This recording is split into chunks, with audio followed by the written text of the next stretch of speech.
Hello guys, good morning! Gagawa ako ng nori sandwiches. Ayan. Gagawa tayo ng nori sandwich guys. Pag-isipan ko lang, kailangan ko ng vegetable for this morning. Ayan. So, gagawa tayo ng nori sandwich. Eto. Meron tayo dito.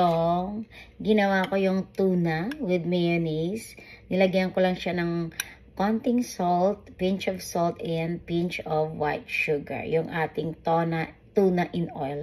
And of course, mayonnaise. Tapos, meron tayo ditong rice. Ayan, ilagay natin sa ating nori sandwich. Tapos, meron ako ditong slice of mango, cucumber, and meron tayo ditong veggie mix salad. Ayan. Spring mix. So, gagawa tayo, guys. Papakita ko lang sa inyo. Pero, nakagawa na ako ng videos na ganito. So, pakita ko lang ulit kasi iba na naman to. Tuna na naman siya. And then, with mango. So, gagawin natin is yan. Wala akong bread eh. So, I'm gonna make this into four sides. Kasi wala tayong flat bread. So, nori na lang. Ayan. So, this is nori. So, maglagay tayo in this side. Ayan ako dyan. Kasi mas maganda na makita talaga yung rice dyan. I-flat natin yung rice. Tapos, maglagay tayo ng tuna in this other side. Lagay ko muna dyan para makita. Ayan. Ayan. Ayan siya. In the other side, konti. Damihan natin konti. Ayan. Tapos, dito naman to the other side, maglagay tayo ng slice of mango. Diba? Parang may konting asim. Ayan. Slice of mango. Ayan siya.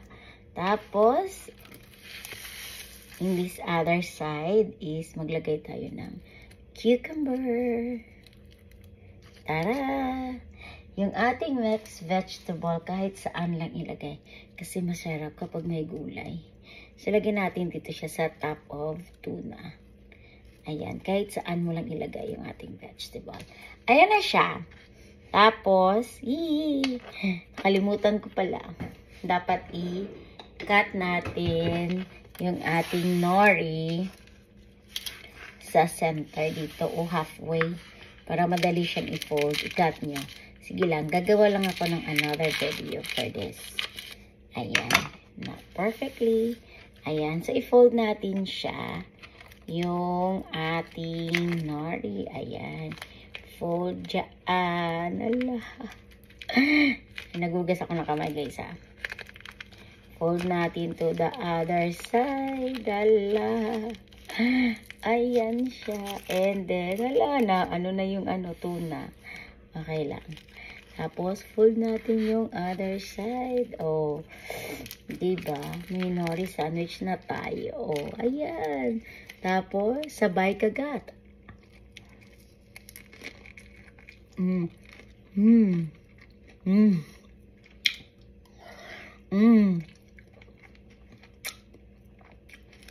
Perfect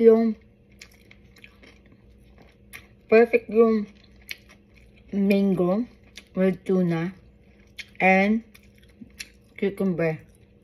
Kasi kapag nagkagat ka, nagka-crunchy yung cucumber. Sarap. Kain tayo, guys.